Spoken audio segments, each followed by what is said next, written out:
In this video, I'm going to show you how to use FXCM demo account. Now, the first thing you want to do, you want to go to fxcm.com, and then on the website over here, you want to go ahead and click on Try Demo at the very top right over here.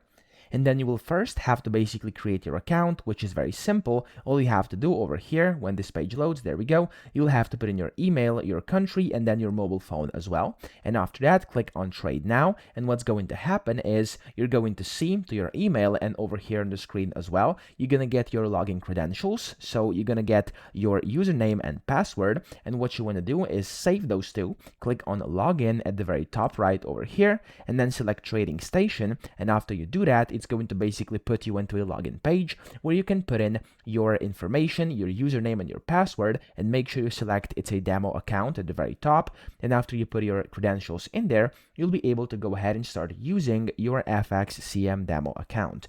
Now, this is now their trading station, and if you don't know how to navigate it, you can use my video. I have a tutorial on that as well, on how to actually use this FXCM trading station. So here, basically, if you want to go ahead and start trading with your demo account, just search for whatever you want to trade, like for example Bitcoin, and then here on the right you can go ahead and buy or sell, either market or entry. You can select the advanced mode as well if you want stop and limit orders as well, and then you can just go ahead and sell or buy this amount of contracts over here, and then just basically click on sell or buy down here, and you're ready to go. You can start trading that way and then see the open positions, modify them, close them, or do whatever you want with them. Okay, so that's pretty much it. I hope this video helped you out. If it did, please subscribe to the channel and help me out as well.